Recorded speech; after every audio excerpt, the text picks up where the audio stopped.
Good morning friends, कैसे हैं आप लोग। आई होप अच्छे होंगे और अपने स्टडी को बेहतर कर रहे होंगे। आज हिस्टोरिकल बैकग्राउंड का नेक्स्ट पार्ट आपके सामने है, जिसमें हम लोग ये देख रहे हैं कि संविधान के विकास में किन किन बातों का विशेष योगदान रहा, या अंग्रेजी शासन के समय कौन कौन से ऐसे अधिनियम आए जिनका हमारे भारतीय संविधान पे काफ़ी प्रभाव पड़ा। इस सीरीज़ में हम लोग पहले 2 वीडियो देख चुके हैं। अगर आप वो वीडियो नहीं देखे हैं तो डिस्क्रिप्शन बॉक्स पे जाइए, वहाँ पे हमने लिंक दे रखा है, उस लिंक पे जाके आप उन वीडियो को देख सकते हैं ताकि ये वीडियो आपको और अच्छे से समझ में आए। आज के सेशन में हम लोग ये देखेंगे कि हिस्टोरिकल बैकग्राउंड में जो 1858 से लेके 1947 तक जितने भी अधिनियम आए उनका हमारे भारतीय संविधान में क्या प्रभाव पड़ा। साथ ही साथ हम लोग ये भी देखते चलेंगे कि वो कौन कौन सी बातें थीं जो काफ़ी हद तक हमारे भारतीय संविधान को मजबूत बनाई, या आप कह सकते हैं कि एक विशेष योगदान दिया। साथ ही साथ ऐसी बातें जो हमारे एग्ज़ाम के नज़र से काफ़ी महत्वपूर्ण रहती हैं, उन्हें हम नोट डाउन भी करते चलेंगे ताकि भविष्य में जब भी कोई एग्ज़ाम हो और आपको वो सवाल नज़र आए तो आप अच्छे से उसे सॉल्व कर सकें। तो चलिए आज का सेशन स्टार्ट करते हैं। पिछले वीडियो में मैंने चर्चा किया था आपसे कि किस तरह से भारत में या भारतीय शासन में किस तरह से चार्टर एक्ट की श्रृंखला को समाप्त किया गया एवं भारतीय शासन अधिनियम की श्रृंखला को शुरू किया गया। इसमें जो प्रमुख कारण था वो क्या था? वो था 1857 की क्रांति, क्योंकि 1857 की क्रांति से ब्रिटिश पार्लियामेंट ये समझ गई थी कि भारत में शासन करना इतना आसान नहीं है, कुछ बदलाव करने पड़ेंगे, और इन्हीं बदलावों के साथ भारतीय शासन अधिनियम 1858 भारत में आया। चलिए देखते हैं कि इस अधिनियम में क्या प्रमुख बातें थीं। तो सबसे पहली बात तो आपको ये देखना है कि यहाँ पे ईस्ट इंडिया कंपनी के अधिकार को समाप्त कर दिया गया। यहाँ पे ध्यान रखिएगा, यहाँ पे केवल प्रशासनिक अधिकार को समाप्त किया गया, यहाँ पे इसके व्यापारिक अधिकार अभी भी बने हुए थे। यानी आप कह सकते हैं कि ईस्ट इंडिया कंपनी के अधिकार को समाप्त करने पर भारत का जो शासन था वो सीधे सीधे महारानी के अंडर में चला गया। यानी आप कह सकते हैं कि यहीं से क्राउन का शासन यानी ताज का शासन शुरू हो गया। आगे बढ़ते हैं। दूसरी बात आपको यहाँ पे ध्यान देना है कि जो गवर्नर जनरल का पद था ये बदल दिया गया, इसका नाम बदल दिया गया, और यहाँ पे क्या बनाया गया? इसे वायसराय बनाया गया। ठीक है, और जो पहले वायसराय बने वो कौन बने? Lord Canning. याद रखना है, कई बार एग्जाम में पूछा गया है, लॉर्ड कैनिंग प्रथम वायसराय बने। ठीक है, भारत के प्रथम वायसराय बने। चलिए आगे बढ़ते हैं। यहाँ पे board of director and code of director and board of control को समाप्त किया गया। अब जब ये संस्था को समाप्त किया गया तो इसकी जगह पे कुछ और बनाया जाएगा। तो यहाँ पे एक नया पद बनाया गया, और कौन सा पद बनाया गया? Secretary of state for India, यानी भारत का राज्य सचिव या भारत के लिए राज्य सचिव। और भारत के लिए जो पहले राज्य सचिव बने वो कौन थे? Lord Stanley. आप देखिए, इसको इस तरह से समझिए, समझते हैं। भारत में 2 तरह के पद हैं। एक कौन सा पद है? एक पद है वायसराय का, एक पद है वायसराय का, और दूसरा पद किसका है? सचिव का। एक पद वायसराय का, दूसरा पद सचिव का। अब यहाँ पे ध्यान देना है कि जो सचिव है ये किसका प्रतिनिधि है? ये संसद का प्रतिनिधि है, जबकि वायसराय किसका प्रतिनिधि है? ये महारानी का प्रतिनिधि है। अब वायसराय रिपोर्ट करेगा महारानी को और सचिव रिपोर्ट करेगा किसको? संसद को। यानी आप कह सकते हैं कि महारानी वायसराय के रूप में या महारानी वायसराय को अपने प्रतिनिधि के रूप में भारत के शासन पे अपनी पकड़ बना के रखी थी, जबकि सचिव को भेज के संसद भी अपनी पकड़ भारत पे बना के रखा। ठीक है, ये समझना बहुत जरूरी है। चलिए इसके आगे बढ़ते हैं। इसके आगे कुछ खास बातें आपको और ध्यान देनी है। ध्यान रखिएगा कि 1857 की क्रांति से अंग्रेजों को ये लग गया था कि भारत में बिना किसी भारतीय के सहयोग के या बिना भारतीयों के सहयोग के शासन चलाना ठीक नहीं है।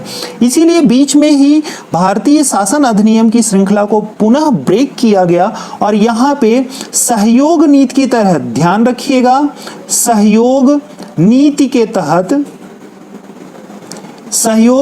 तहत क्या चालू किया गया? परिषद अधिनियम। परिषद अधिनियम की श्रृंखला को शुरू किया गया? परिषद अधिनियम की श्रृंखला को शुरू किया गया। तो जब भी कभी आपके एग्जाम में पूछा जाए कि परिषद अधिनियम की श्रृंखला किस नीति के तहत शुरू की गई, तो वो सहयोग नीति के तहत शुरू की गई। और ये जो अधिनियम है वो 3 आए, कौन कौन से? 1801 कब आया, दूसरा आया 1892 में, और तीसरा कब आया? 1909 में। ये 3 आए आपके भारत में परिषद अधिनियम। तो चलिए देखते हैं परिषद अधिनियम में क्या खास बातें थी। तो यहाँ पे हम देखते हैं पहला परिषद अधिनियम जो 1861 में आया, इसमें खास बात क्या थी? तो ध्यान रखिएगा, इसमें सबसे बड़ी बात, सबसे खास बात ये थी कि जो मंत्रिमंडल की व्यवस्था है भारत में, वो इसी अधिनियम से शुरू की गई। दूसरी बात आपको ध्यान रखना है कि 1862 में लॉर्ड कैनिंग के द्वारा 3 भारतीयों को मनोनीत किया गया, नॉमिनेट किया गया। ये कौन कौन से थे? ध्यान रखिएगा, निर्वाचित नहीं, नॉमिनेट किया गया। कौन कौन से? बनारस के राजा, पटियाला के महाराजा और सर दिनकर राव। और कहाँ मनोनीत किया गया? विधान परिषद में। ठीक है, इसके आगे बढ़ते हैं। इसके बाद आपको ध्यान रखना है कि इसी अधिनियम के तहत पोर्टफोलियो सिस्टम को लाया गया। क्या है ये पोर्टफोलियो सिस्टम? समझते हैं। देखिए, पहली बार संविभागीय प्रणाली को लाया गया, और किसने लाया? लॉर्ड कैनिंग ने लाया। ये क्या होता है? यहाँ पे आप कह सकते हैं कि डिसेंट्रलाइजेशन ऑफ पावर किया गया, शक्तियों का विकेंद्रीकरण किया गया, और इसी के तहत मद्रास, बॉम्बे, इन प्रेसिडेंसियों को कानून बनाने का अधिकार दिया गया।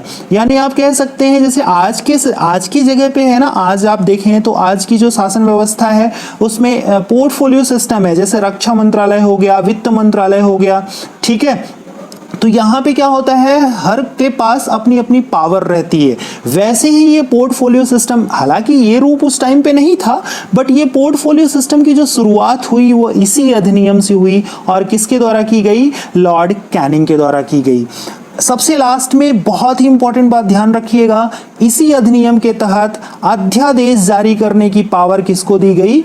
वायसराय को दी गई। ध्यान रखिएगा, वर्तमान समय में आप देखते हैं जो आपका आर्टिकल 1, 2, 3 है, 123 है, इसमें प्रेसिडेंट को ये पावर दी जाती है। और इसी तरह 213 है, 213 है, यहाँ पे गवर्नर को ये पावर दी जाती है कि ये विपरीत परिस्थितियों में या विषम परिस्थितियों में कानून बना सकते हैं। और इसी तरह की पावर इस एक्ट के थ्रू किसको दी गई? वायसराय को दी गई। ठीक है, चलिए आगे बढ़ते हैं। यहां पे आपको मिलता है दूसरा परिषद अधिनियम 1892। ठीक, इसकी खास बातें देख लेते हैं। इसमें कुछ ज्यादा खास नहीं है, बट इसमें कुछ पावर दी गई जिनको आपको याद रखना है। सबसे पहली बात तो आपको ध्यान रखना है कि यहाँ पे निर्वाचन व्यवस्था को लागू करने का प्रयास किया गया। यानी निर्वाचन जो है वो कहां से शुरुआत हुआ? 1892 के भारतीय परिषद अधिनियम से। ध्यान रखिएगा, इस परिषद अधिनियम में इलेक्शन वर्ड का यूज नहीं था, इलेक्शन वर्ड को यूज नहीं किया गया, बट यहां पे ये कहा गया कि अब ये मनोनीत नहीं होंगे बल्कि चुने जाएंगे। दूसरी बात ये ध्यान रखना है आपको कि यहाँ पे जो विधान मंडल है उनके सदस्यों के अधिकार को बढ़ाया गया। और पहला अधिकार क्या दिया गया? पहला अधिकार दिया गया कि इनको बजट पे अपने विचार व्यक्त करने का अधिकार दिया गया। दूसरा अधिकार इनको क्या दिया गया? ये जो पब्लिक वेलफेयर के जो टॉपिक्स हैं या जो मैटर्स हैं, यानी सार्वजनिक हित के जो मामले हैं, वो 6 दिन की पूर्व सूचना देकर उन पर प्रश्न पूछ सकते हैं। ठीक है, ये 2 बात आपको ध्यान रखना है, बहुत ही इंपॉर्टेंट है, बहुत ही अच्छे क्वेश्चन यहां से बनते हैं। चलिए आगे बढ़ते हैं। अगला जो परिषद अधिनियम आता है, सबसे लास्ट जो परिषद अधिनियम आता है वो कौन सा है? 1909 का। ठीक है, इसको क्या कहा जाता है? मार्ले मिंटो सुधार कहा जाता है। यहाँ पे देखिए, ये जो मार्ले हैं ये क्या हैं? ये सेक्रेटरी हैं। ठीक है, और जो मिंटो हैं ये क्या हैं? ये गवर्नर हैं। मार्ले सेक्रेटरी हैं, मिंटो गवर्नर हैं। यहाँ पे खास बात आपको ये ध्यान रखनी है कि ये जो गवर्नर हैं मिंटो जी, इन्होंने ही सांप्रदायिक निर्वाचन प्रणाली का जनक माना जाता है इनको। यानी भारत में जो सांप्रदायिक निर्वाचन प्रणाली लागू की गई या लागू करने का प्रयास किया गया वो किसके द्वारा किया गया? मिस्टर मिंटो के द्वारा। इन्होंने ही इसकी क्या दी, एक प्रारूप इन्होंने ही दिया। यानी आप कह सकते हैं कि इनको जनक माना जाता है। ध्यान रखिएगा, एग्जाम में कई बार सवाल पूछे गए हैं। आपको आगे बढ़ते हैं, यहाँ पे ध्यान देना है, यहाँ पे गैर सरकारी सदस्यों के बहुमत की व्यवस्था की गई, गैर सरकारी सदस्यों के। और यहीं पे इसी अधिनियम के तहत पहली बार वायसराय के कार्यकारिणी परिषद में एक भारतीय की नियुक्ति हुई विधि सदस्य के रूप में, और नाम क्या था? सत्येंद्र प्रसाद सिन्हा। ध्यान रखिएगा इसको। आगे बढ़ते हैं, अगला यहाँ पे ध्यान रखना है आपको, जैसे मैंने कहा कि निर्वाचन प्रणाली को यहाँ पे लाया गया। और कैसी निर्वाचन प्रणाली? सांप्रदायिक निर्वाचन प्रणाली लाई गई, जो वर्ग, धर्म, जाति इस आधार पे थी। और यहाँ पे सबसे बड़ी बात ये थी कि मुस्लिम सदस्यों का जो चुनाव है वो मुस्लिम मतदाताओं के द्वारा ही किया जाएगा। आप कह सकते हैं कि यहाँ पे डिवाइड एंड रूल की पॉलिसी लाई गई, यानी एक धड़ा इधर एक धड़ा इधर, ठीक है। और यहाँ पे ब्रिटिशर्स क्या करेंगे? अपना कहते हैं ना, अपना काम निकालना, ठीक है। तो ये फूट डालो शासन करो नीति के तहत था। और आप कह सकते हैं कि यहाँ पे हिंदू और मुस्लिमों में फूट डालने का प्रयास किया गया। इसीलिए गांधी जी ने इसको क्या कहा? सर्वस्व नाश करने वाला एक्ट। ठीक है, आगे बढ़ते हैं। अगला जो आपका अधिनियम आता है वो फिर से भारतीय शासन अधिनियम की श्रृंखला स्टार्ट होती है, जो 1919 में आती है। ठीक है, 1919 में इसका जो अधिनियम आता है इसे मांटेग चेम्सफोर्ड सुधार कहते हैं। अब देखिए, इसमें फिर से आपको वही बात याद रखनी है, मांटेग सेक्रेटरी हैं और चेम्सफोर्ड क्या है? गवर्नर हैं। अब देखिए यहाँ पे क्या हुआ? सबसे पहली बात, यहाँ पे द्विसदनीय व्यवस्था लागू की गई। ठीक, जैसे आज आप देखते हैं कि एक राज्यसभा है और एक क्या है? लोकसभा है। ठीक है, तो इसी तरह सेंटर में, केंद्र में द्विसदनीय व्यवस्था लागू की गई। दूसरी बात, यहाँ पे केंद्र और राज्यों के यानी प्रांतों के विषयों को अलग अलग किया गया। कैसे अलग अलग किया गया समझते हैं। देखिए यहाँ पे दो विषय बनाए गए। एक विषय बनाया गया कौन सा? आरक्षित विषय यानी रिजर्व्ड सब्जेक्ट्स, और दूसरा क्या बनाया गया? हस्तांतरित विषय या हस्तांतरित सूची यानी ट्रांसफरेबल सब्जेक्ट। अब देखिए, अब यहाँ पे आपको ध्यान रखना है कि आरक्षित विषय में जैसे भूमि कर हो गया, वित्त हो गया, न्याय हो गया, समाचार हो गया, ये जो विषय हैं, ठीक है, इसमें गवर्नर अपनी कार्यपालिका के थ्रू क्या करता था? नियंत्रण करता था। जबकि हस्तांतरित विषय जो थे इस पे सीधे गवर्नर का शासन होता था। यानी आप कह सकते हैं कि दो, कहा तो गया कि विषयों का क्या किया गया? विभाजन किया गया, बट आप कह सकते हैं कि अभी भी दोनों में नियंत्रण किसका है? गवर्नर का ही है। चलिए आगे बढ़ते हैं। आगे यहाँ पे ध्यान रखिएगा, यहाँ पे प्रत्यक्ष निर्वाचन प्रणाली को इंट्रोड्यूस किया गया, डायरेक्ट इलेक्शन सिस्टम को इंट्रोड्यूस किया गया। बट ये पूरी तरह से डायरेक्ट नहीं था, क्योंकि यहाँ पे कंडीशन लगा दी गई कि जिनके पास संपत्ति होगी, जिनके पास जो कर देते होंगे या जिनके पास अच्छी शिक्षा होगी, वही केवल वोट डाल सकते हैं। तो सीधा सीधा ये कहिए कि ये अभी भी इनडायरेक्ट इलेक्शन सिस्टम ही था, डायरेक्ट बिल्कुल नहीं था। आगे ध्यान दीजिएगा, यहाँ पे क्या किया गया? केंद्र और राज्य के बजट को पृथक किया गया, अलग अलग किया गया। अब लास्ट बट नॉट लीस्ट, सबसे आखिरी बात बट सबसे इंपॉर्टेंट बात, क्या?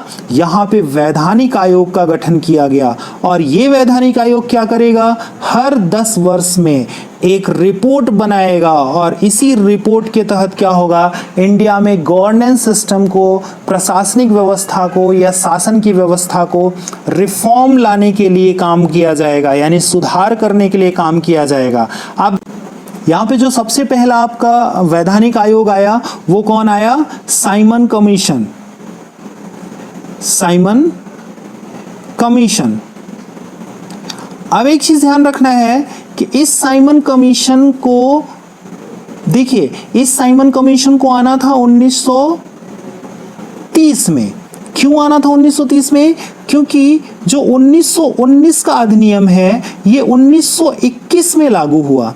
अब जब 1921 में लागू हुआ तो 10 वर्ष पूरे होते हैं इसके कब? 1930 में। बट ये कमीशन 1927 में ही आ गया। ध्यान रखिएगा, ये भारतीयों से बहुत जलता था ये साइमन, ठीक है।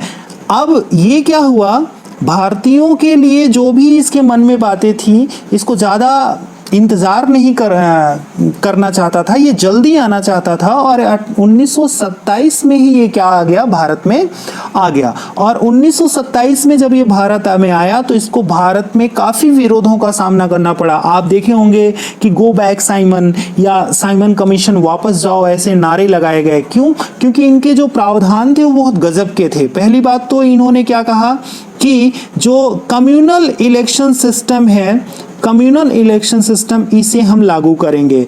दूसरी बात इन्होंने क्या कहा कि भारत ब्रिटिश संघ का हिस्सा बनेगा। ये सबसे गलत बात थी। ऐसा क्यों कहा साइमन ने? क्योंकि आप जानते हैं कि जो 1919 में प्रथम विश्व युद्ध समाप्त हुआ उसमें भारत को काफ़ी इंसिस्ट किया गया शामिल होने के लिए, बट भारत कब शामिल नहीं हुआ। अब साइमन ये चाहता था कि नेक्स्ट कंडीशन अगर ऐसी कभी बने तो जब भारत ब्रिटिश संघ का हिस्सा होगा तो उसे मजबूरन ऐसे युद्ध में शामिल होना पड़ेगा। अब इन्हीं बातों को ध्यान में देते हुए भारतीयों के द्वारा इसका काफ़ी विरोध किया गया।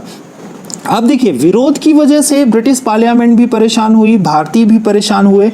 तो ऐसा किया गया कि दोनों साथ में बैठ के बात करें और इसका कुछ सोल्यूशन निकालें। इसके लिए 3 गोलमेज सम्मेलन किए गए, 3 राउंड टेबल समिट हुई। और ये 3 राउंड टेबल समिट में पहली बार ऐसा हुआ कि ब्रिटिशर्स और इंडियन एक ही टेबल में दोनों तरफ बैठे। ये फर्स्ट टाइम ऐसा आया था। यानी अब भारतीयों की जो पहुंच थी वो बढ़ रही थी और इसमें कुछ रिफॉर्म किए गए, कुछ सुधार किए गए और इसे श्वेत पत्र के रूप में, किस पत्र के रूप में? श्वेत पत्र के रूप में क्या किया गया?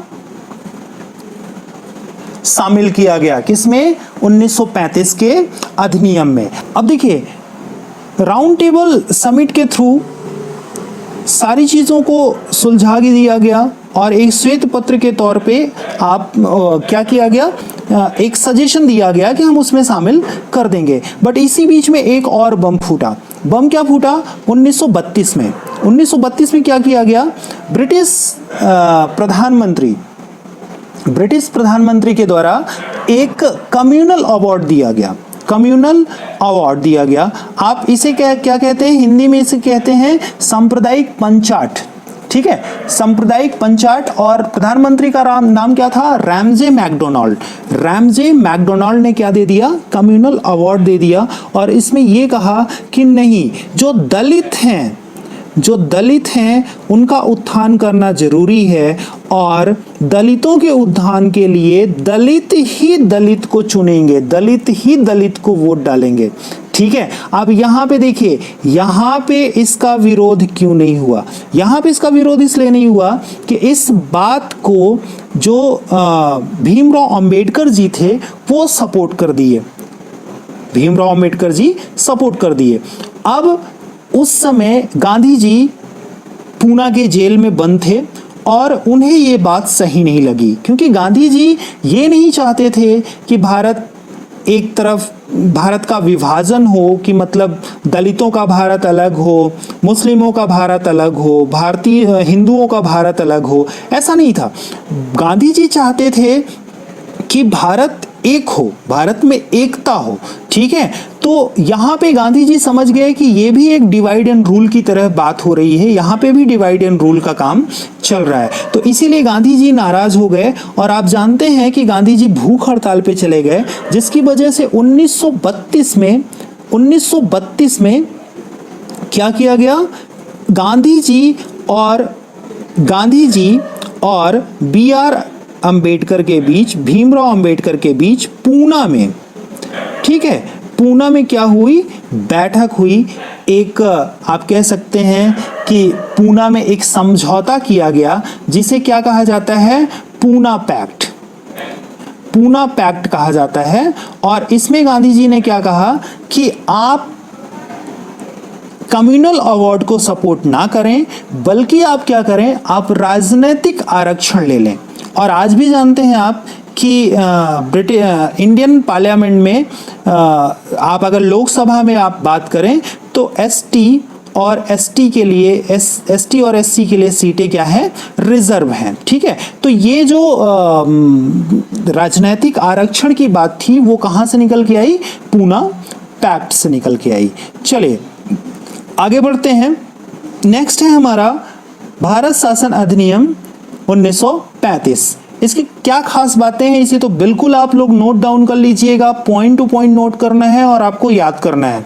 ठीक है, सबसे बड़ी बात इसमें यह देखना है कि ये सबसे प्रमुख स्रोत है, भारतीय संविधान का सबसे प्रमुख स्रोत है क्या, 1935 का अधिनियम। दूसरी बात आपको ध्यान रखना है कि जो संघीय प्रणाली आई वो कहां से आई, यहीं से नींव पड़ी। ठीक है, संघीय प्रणाली की नींव कहां से पड़ी, यहीं से, यानी 1935 के अधिनियम से ही पड़ी। ठीक है, बट ध्यान रखिएगा ये पूरी तरह से लागू नहीं हो पाई क्योंकि देसी रियासतों ने इसमें शामिल होने से मना कर दिया। देसी रियासतें इसमें शामिल नहीं हुई, इसीलिए संघीय प्रणाली पूरी तरह से लागू नहीं हो पाई। तीसरी बात आपको ध्यान रखना है कि 1935 में जो रेजिडरी पावर थी, अवशिष्ट शक्तियां थी, वो वायसराय को दी गई। ठीक है, आगे बढ़ते हैं। यहाँ पे राज्य यानी स्टेट और सेंटर के बीच में पावर का डिस्ट्रीब्यूशन किया गया, शक्तियों का विभाजन किया गया। और ये क्या थी, 3 सूचियों में विभाजित थी। ये सूचियां आज भी आपको मिलेंगी। इसमें कितने नंबर हैं मुझे कमेंट करके बताइएगा। ठीक है, संघीय सूची में उस समय 59 रखे गए। ठीक है, वर्तमान में कितने हैं बताइएगा। चलिए मैं बता दे रहा हूं, वर्तमान में कितने हैं, 100 हैं। ठीक है, दूसरी सूची थी राज्य सूची, इसमें कितने रखे गए, 54 विषय रखे गए। अभी बताइए अभी कितने हैं। ठीक है, समवर्ती सूची में 36 विषय रखे गए। अभी बताइएगा अभी कितने विषय हैं। ठीक है, इस आधार पे क्या किया गया, शक्तियों का विभाजन किया गया।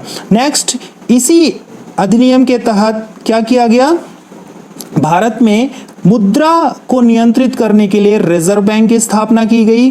ठीक, नेक्स्ट 1937 में बर्मा को भारत से अलग किया गया। कभी भी आपसे एग्जाम में पूछे कि किस अधिनियम के तहत बर्मा भारत से अलग हुआ, तो 1935 के अधिनियम से। ठीक है, आपको ध्यान रखना है कि इसी अधिनियम के तहत संघ एवं लोक सेवा के लिए, ठीक है, संघ लोक सेवा या जो राज्यों के लिए जो लोक सेवा है उनका गठन किया गया, उनकी स्थापना की गई। और इसी अधिनियम के तहत 1937 में संघीय न्यायालय की स्थापना हुई। बहुत इंपॉर्टेंट पॉइंट है, ध्यान रखिएगा।